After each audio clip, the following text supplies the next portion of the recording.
말씀 보지요. BC 586년에 바벨론의 느부갓네살 왕이 이스라엘의 정복으로 유대인들이 강제로 바벨론 땅으로 끌려갔습니다. 그때 모르드게와 그의 친척들도 바벨론 땅으로 끌려갔습니다. 바벨론은 나중에 페르시아 제국으로 넘어갔죠. 페르시아 제국의 첫 번째 왕은 고레스 왕이고, 그 다음 왕은 다리오 왕이고, 그 다음 왕은 본문에 나오는 아하수에로 왕입니다. 아하수에로라는 말은 히브리 말이고 영어로는 크세르크세스라는 이름으로 표기됩니다. 에스더서는 지어낸 이야기가 아닙니다. 정말 페르시아 제국에서 일어난 팩트, 사실입니다. 역사적인 사실입니다. 그것을 어떻게 알 수 있느냐 하면, 첫 번째, 성경에 그렇게 기록하고 있고, 그 다음은 그리스 역사가 헤로도투스가 쓴 페르시아 전쟁사라는 책에 보면 아하수에로 왕의 연대와 그의 정치적인 일정, 즉 그리스와 전쟁한 것, 또 큰 잔치를 베푼 것, 이 모든 것이 성경과 일치합니다. 또 에스더 1장 6절에 나오는 수상궁에 대한 묘사도 고고학적으로 수상궁이 정확하게 발견되어 있습니다. 여러분, 성경에 나오는 모든 말씀은 1.1핵이라도 틀리지 않다는 것을 믿으시기 바랍니다. 이 세상이 가장 역사적으로 믿을 수 있는 책이 뭐냐? 성경책입니다. 저는 오늘 에스더 1, 2장을 살펴보면서 에스더의 등장 배경을 조금 보고자 합니다. 에스더 1장, 아하수에로 왕이 자신의 권력을 과시하기 위해 180일 동안 잔치를 베풀었습니다.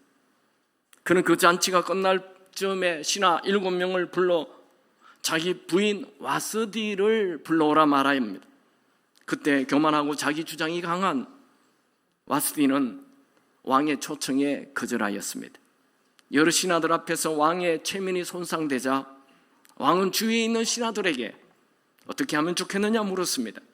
평소에 와스디를 좋아하지 않았던 신하들은 왕비를 쫓아내고 다시 왕비를 모시는 게 어떻겠느냐 조언을 합니다.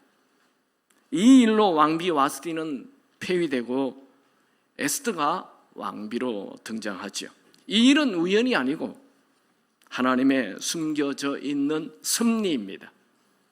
우리 하나님은 삶의 모든 영역에 관여하시고 참여하시고 이끌어 가십니다.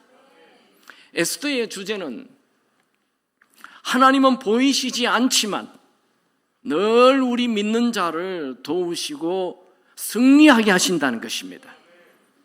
여러분의 인생도 하나님은 눈에 보이지 않지만 여러분의 인생을 하나님께서 주관하시고 이끌어 주시고 인도하심을 믿으시기 바랍니다.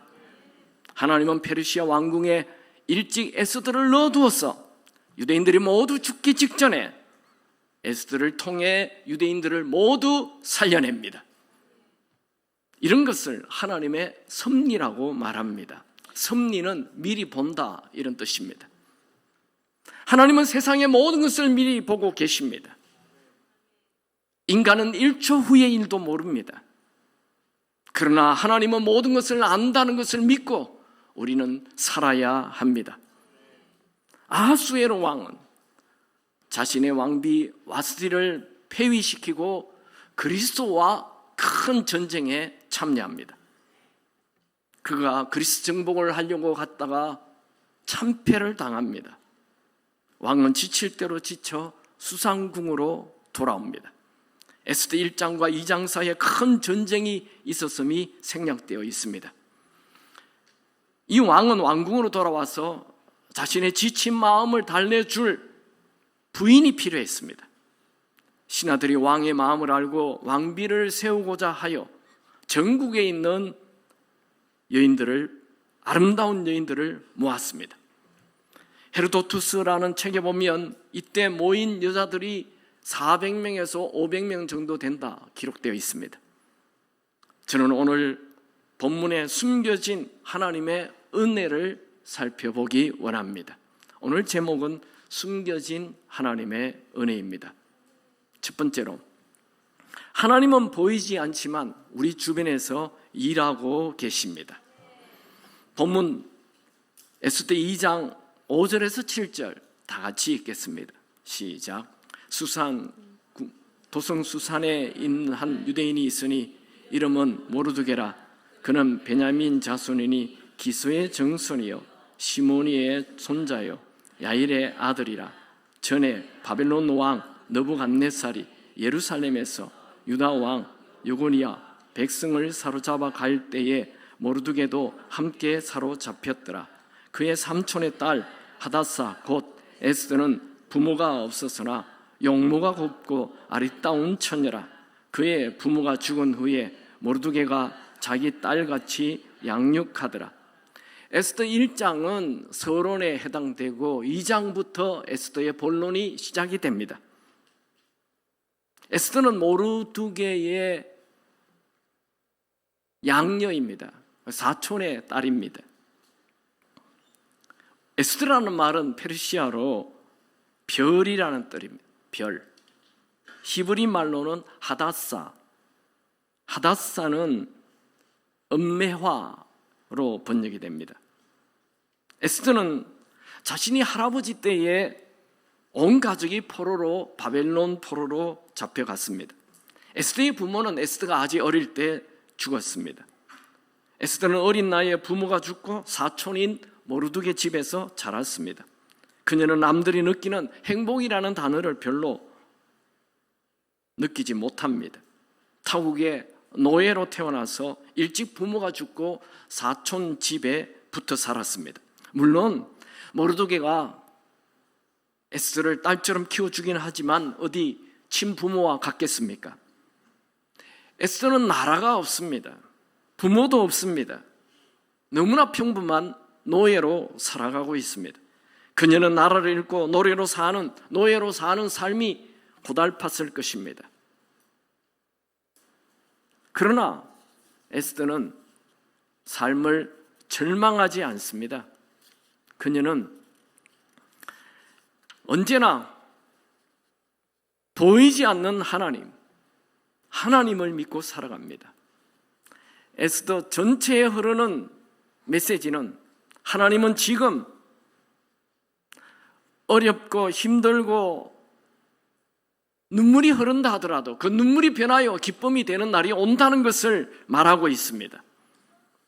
에스더는 베냐민 지파의 사람입니다. 베냐민은 12지파 중에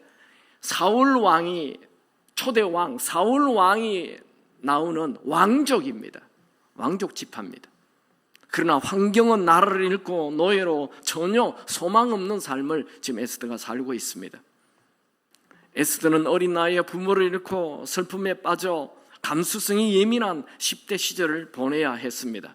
그러나 이것이 에스더 인생의 전부가 아니었습니다. 하나님은 에스더에 대한 놀라운 계획을 가지고 계셨습니다. 그것을 숨겨진 은혜라고 말합니다. 하나님은 지금 눈물을 흘리는 자에게, 지금 고통당하는 자에게 이것이 지금의 너의 인생의 전부가 아니다라고 말씀하고 있습니다. 여러분, 아무리 큰 장애물을 만났다 하더라도 하나님은 여러분이 만난 장애물보다 크시다는 것을 믿으십시오. 에스더는 태어남이 독특했습니다. 에스더는 어린 시절이 독특했습니다. 여러분의 인생이 독특합니까? 그렇다면 하나님은 여러분을 향한 독특한 계획이 있다는 것을 믿으십시오. 지금 여러분에게 비바람이 너무 셉니까? 그것은 내 나무가 큰 나무라는 말입니다. 지금 여러분이 만난 골짜기가 너무 깊습니까? 그 얘기는 내 산봉우리가 너무 높다는 얘기입니다. 큰 고통에는 하나님의 큰 계획이 있습니다. 에스더는 지금 자신이 나중에 위기에 빠진 유대 백성들을 살려낼 그런 사람이 될 줄 몰랐습니다. 그녀의 미래는 불투명하였습니다. 그녀는 페르시아 왕궁에서 일어나는 일에 대해서 아무것도 아는 것이 없었습니다. 하지만 하나님의 숨겨진 은혜는 진행 중이었습니다. 여러분, 나라가 어렵다고 하나님의 은혜가 사라진 것 아닙니다. 환경이 어렵다 해서 하나님의 은혜가 사라진 것 아닙니다. 여러분이 지금 돈이 없고 가난하다 해서 하나님의 은혜가 사라진 것 아닙니다. 여러분이 지금 병들었다 해서 하나님의 은혜가 사라진 것 아닙니다. 여러분이 억울하다 해서 하나님의 은혜가 사라진 것 아닙니다. 하나님은 지금도 일하고 계십니다. 요셉이 감옥에 갇혔을 때 하나님은 일하고 계셨습니다. 모세가 광야에 숨어 살 때 하나님은 일하고 계셨습니다.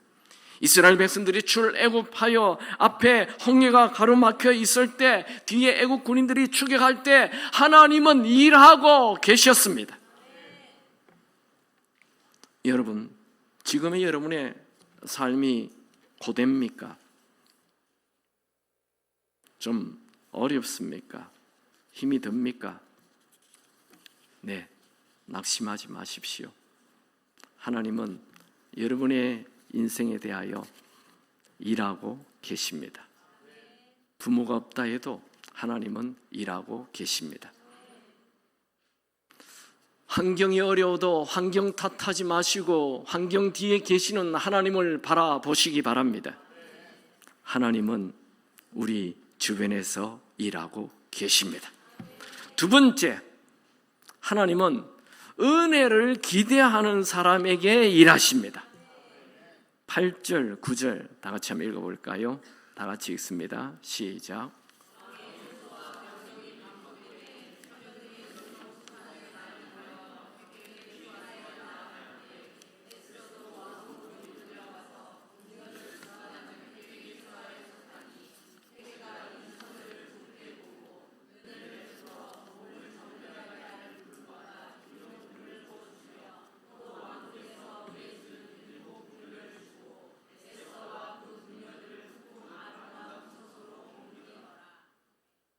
여기 이끌려갔어라는 단어를 보면 이 능동태가 아니고 수동태이죠.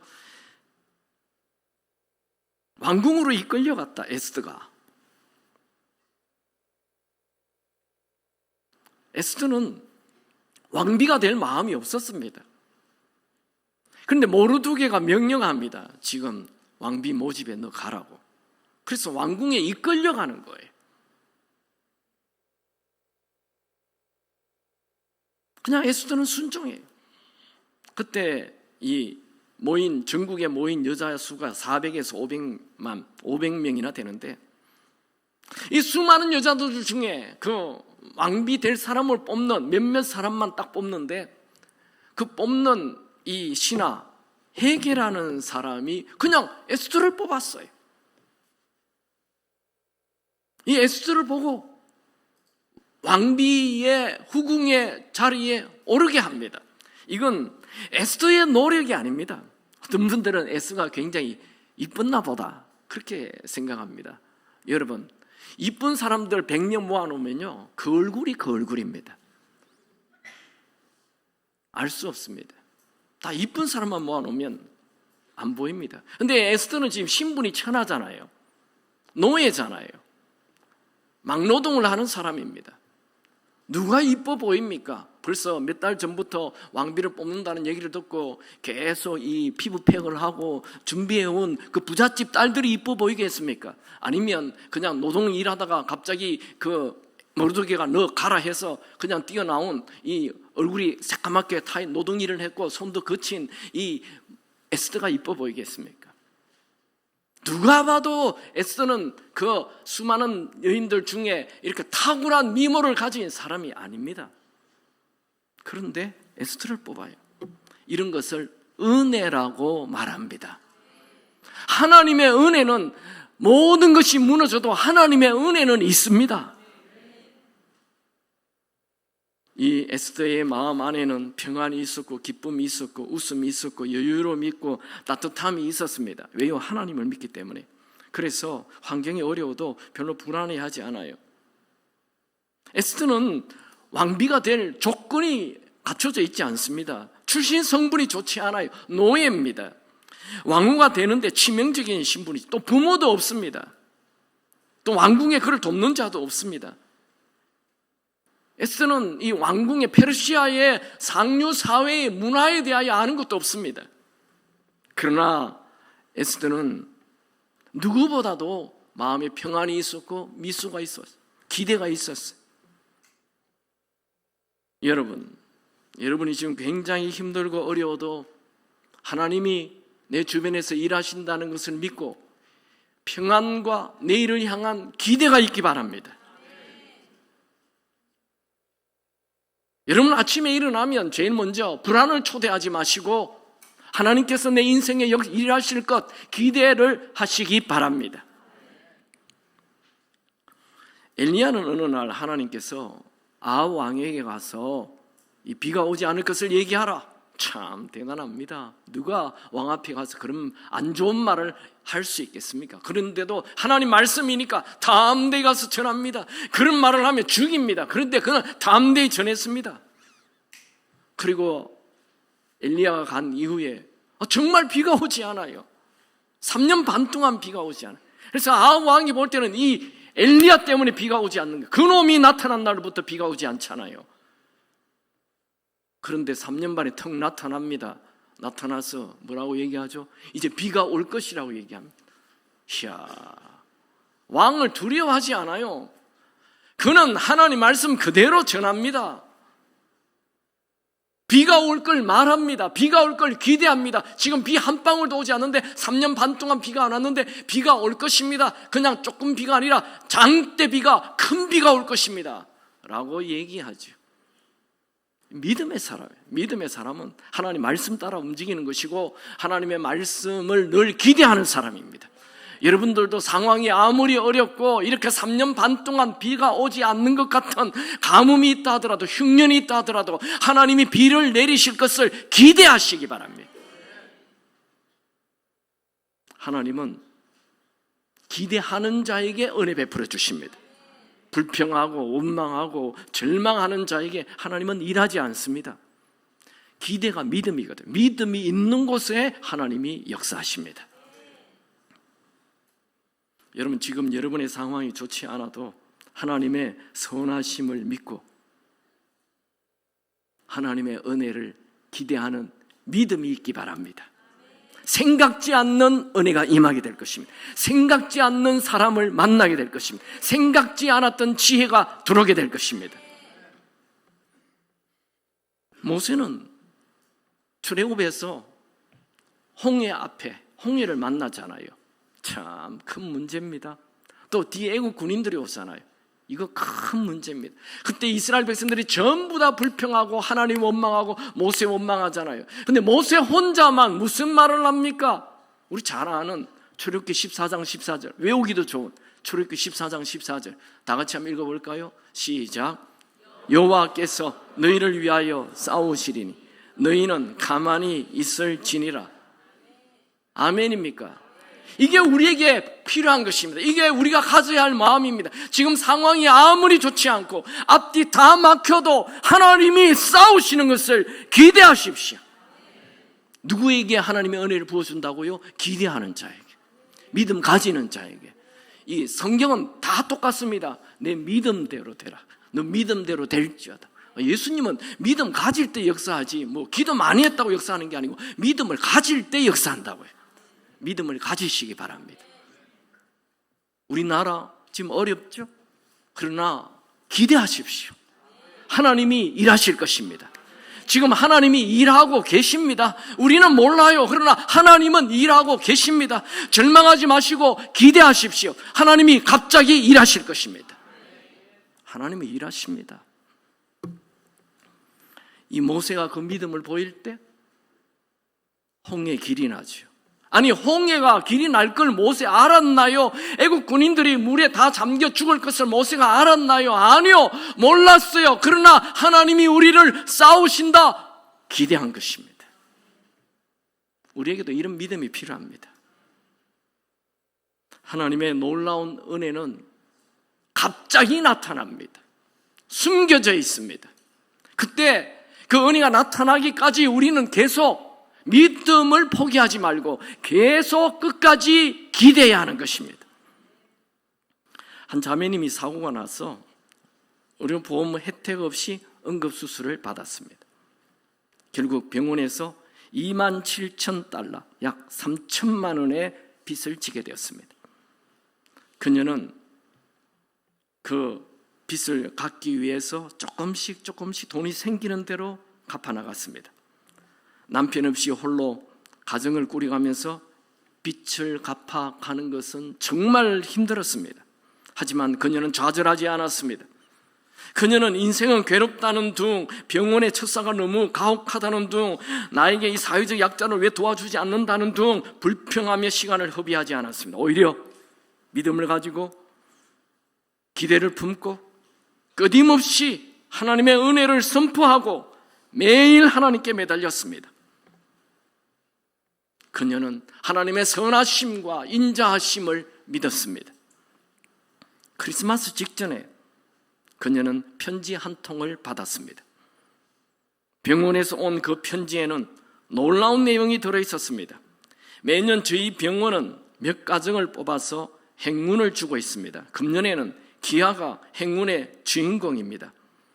기아의 빚 27,000달러 탕감했음을 알려드립니다. 놀라운 소식은 그게 다 아니었습니다.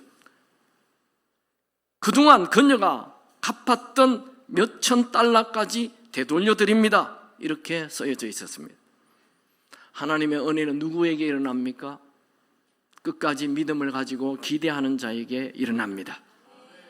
여러분, 아무리 상황이 좋지 않아도 하나님의 선하심과 인자심은 나를 따라다닌다 라고 얘기하는 다윗의 믿음이 여러분에게도 있게 되길 축원합니다. 우리 예수 믿는 사람들은 모든 것이 합력하여 선을 이루신다는 말씀을 믿어야 합니다. 지금 여러분에게 어려운 일이 나타났습니까? 육체의 질병이 나타났습니까? 가난의 문제가 생겼습니까? 인간관계가 꼬였습니까? 낙심하지 말고 하나님의 선하심과 인자심이 나를 따라다닌다 라고 얘기하며 계속 기도하고 계속 믿음을 가지고 계속 기대하며 사시기 바랍니다. 큰 질병에 걸렸어요. 병원에서 암이라 그래요. 더 이상 낫지 않는다, 방법이 없다 그럽니까? 포기하지 말고 끝까지 믿음으로 살고 끝까지 기대하시기 바랍니다. 하나님을 기대하시기 바랍니다. 목사님, 그래서 죽으면 어떡합니까? 죽어도 괜찮습니다. 그래서 죽었다면 천국 갔을 때 사랑하는 아들아, 사랑하는 딸아, 너는 죽는 순간까지도 나를 믿었구나 하며 칭찬해 주실 것입니다. 여러분, 인생은 이게 그냥 대충 나 혼자 살다가 끝나는 게 인생이 아닙니다. 인생에는 반드시 하나님이 계십니다. 우리의 시작도 하나님이시고 우리의 마침도 하나님이십니다. 내가 태어나고 싶어 태어난 거 아니잖아요. 하나님이 나를 보냈어요. 지금 내가 살아가는 거 전적인 하나님의 은혜입니다. 앞으로 죽음 이후 하나님의 은혜입니다. 전부 다 하나님 은혜에 달려 있습니다. 그러므로 우리는 이 땅에 사는 동안 지레 포기하지 말고, 지레 절망하지 말고, 지레 낙심하지 말고 항상 하나님의 살아계심을 믿고 믿음으로 아멘 안 하면 계속합니다. 믿음으로 기대로 사시기 바랍니다. 누구에게 은혜를 부어준다고요? 기대하는 자에게, 믿음 가진 자에게 은혜 부어주십니다. 하나님을 향한 믿음, 기대를 가지고 살면 은혜의 단비를 부어주실 것입니다. 17절 한번 보지요. 다 같이 읽습니다. 시작. 왕이 모든 여자보다 에스더를 더 사랑하므로 그가 모든 처녀보다 왕 앞에 더 은총을 얻은지라. 왕이 그의 머리에 관을 씌우고 와스들을 대신하여 왕으로 삼은 후에, 왕이 그 400명, 500명 여자들 중에 특별히 이 신하가 또 뽑아놓은 그 한 몇 명인지 모르지만 그 여자들 앞에 쭉 나타나서 그냥 에스더에게 왕관을 씌워줍니다. 참 놀라운 일이죠. 이 은혜의 왕관입니다. 은혜를, 여기 왕 앞에 은총을 받았다 했는데 은총이나 은혜나 다 비슷한 말입니다. 그냥 왕이 에스더에게 왕관을 씌우십니다. 여러분, 여러분의 상황이 아무리 어려워도 낙심하지 말고 기대로 산다면 하나님의 은혜의 왕관을 여러분에게 써 주실 것입니다. 마지막 세 번째, 하나님의 타이밍은 언제나 정확합니다. 21절, 23절 같이 읽습니다. 시작. 모르드게가 대궐 문에 앉았을 때에 문을 지키던 왕의 내시 빅단과 데라스 두 사람이 원한을 품고 아하수에로 왕을 암살하려는 음모를 꾸미는 것을 모르드게가 알고 왕후 에스더에게 알리니 에스더가 모르드게 이름으로 왕에게 아뢰인지라 조사하여 실정을 얻었으므로 두 사람을 나무에 달고 그 일을 왕 앞에서 궁중일기에 기록하니라. 왕에게는 언제나 암살하려는 사람이 있는 거죠. 옛날에는 언제나 그랬어요. 그래서 이 두 명의 신하가 이 왕을 암살하려고 하다가 이것이 모르드게에게 발견이 돼요. 모르드게가 이 사실을 왕비 에스더에게 얘기했고 에스더가 왕에게 얘기해서 왕이 즉시 사람을 보내 조사했더니 진짜 암살을 하려고 하는 거예요. 두 명을 잡아서 죽였어. 그런데 이것을 그냥 왕궁 일기에만 기록해둬요. 뭐 모르드게에게 상을 준다든지 모르드게를 높은 위치에 올려둔다든지 그렇지 않아요. 그냥 기록만 되고 넘어가 버렸어요. 여러분, 여러분들이 주님을 위하여, 복음을 위하여, 정의를 위하여 올바른 행동을 했다면 사람들이 여러분들을 알아주지 않아도 하나님의 책에는 기록이 될 것입니다. 그리고 가장 필요할 때 그것을 드러내게 될 것입니다. 여러분, 그러므로 우리는 우리 인생을 사람들 앞에 눈치 보며 사는 것이 아니고 사람들의 군중의 말에 휩쓸리는 것이 아니고 하나님 앞에 내 인생을 정직하게 올바르게 바르게 살면 하나님께서 그 삶을 보시고 어느 날 갑자기 그것을 이유로 삼아 큰 은혜를 부어주실 것입니다. 하나님의 타이밍은 정확해요. 지금 이 두 사람을 모르드게가 보고 있는데 아무도 알지 못해요. 왕도 그냥 지나가 버렸어요. 그냥 기록만 했을 뿐이에요. 그런데 가장 정확한 타이밍에 왕이 어느 날 그 궁중의 일기를 읽다가 이 모르드게 이 사람이 너무 좋은 일 했는데 상도 안 줬네. 그래서 당장 불러서 모르드게를 높은 위치에 올려요. 하나님의 타임, 그때가 바로 이스라엘 백성들이 다 죽기 직전이었어요. 딱 절묘한 타이밍에 하나님이 모르드게를 확 올려주십니다. 무슨 얘기입니까? 하나님의 타이밍은 정확합니다.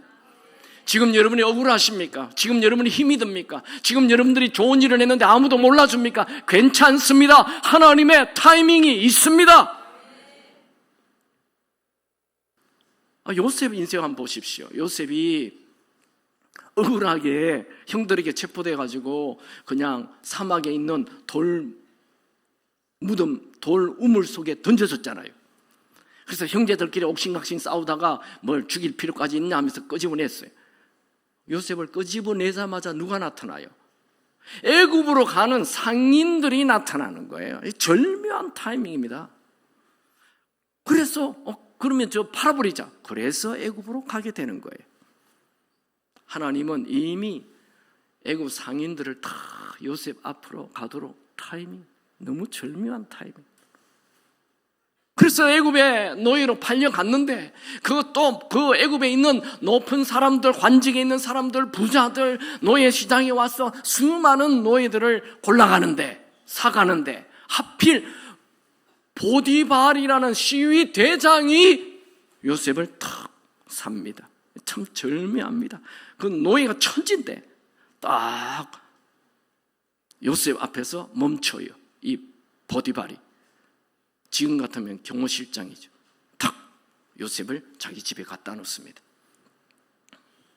그런데 그 집에서 또 요셉이 억울하게 부인하고 어쩌고 해서 감옥 안에 들어갔잖아요.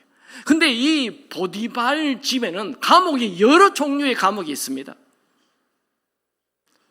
이 종도 자기 집들이 많으니까 종들이 들어가는 감옥이 있고 또 평민들이 들어가는 감옥이 있고 또 바로 밑에 있는 신하들이 가는 높은 관직의 사람들이 들어가는 감옥도 있는 거예요. 근데 요셉을 여러 감옥 중에 하필 높은 관직에 있는 신하들이 들어가는 그 감옥에 집어넣어요. 그래서 그곳에서 생각지 않았던 인맥, 만남을 가지게 되는 거예요. 술관원과 떡관원을 만났어. 그들의 꿈을 해석해주고 술관원이 이 친구가 꿈을 잘 해석하는구나. 그래서 바로 왕이 꿈을 가지고 고민할 때 딱 요셉을 소개해서 요셉이 바로 왕 앞에 서서 애굽의 총리가 되는 거예요. 감옥에 있을 때도 하나님은 정확한 타이밍을 가지고 계십니다. 여러분 인생 감옥에 있습니까? 우리나라가 지금 굉장히 어렵습니까? 하나님의 타이밍이 있습니다. 여러분 우리나라는 굉장히 특이한 나라예요. 이 말세 때에 마지막으로 하나님이 1948년 두 나라를 탁 뽑았어요. 그게 이스라엘과 한국이란 나라를 1948년 딱 두 나라를 세웠어요. 우연이 아니에요. 하나님의 계획이에요. 하나님이 이 마지막 때에 우리 한국을 쓰시는 것입니다. 절대로 망하지 않을 것입니다. 하나님이 지켜주실 것입니다. 하나님의 타이밍이 있습니다. 우리의 마음이 힘들 때 낙심하지 마십시오. 하나님의 은혜는 멈추지 않습니다. 하나님의 은혜는 우리 눈에 보이지 않지만 계속되고 있습니다. 하나님은 우리를 지키시는 분이십니다. 일제치하 때도 하나님은 우리나라 지켜주셨습니다. 6.25 사변 때도 우리 하나님 지켜주셨습니다. 앞으로도 지켜주실 것입니다. 저는 정치인 믿지 않습니다. 더더욱 검사 판사 믿지 않습니다. 하나님 믿습니다.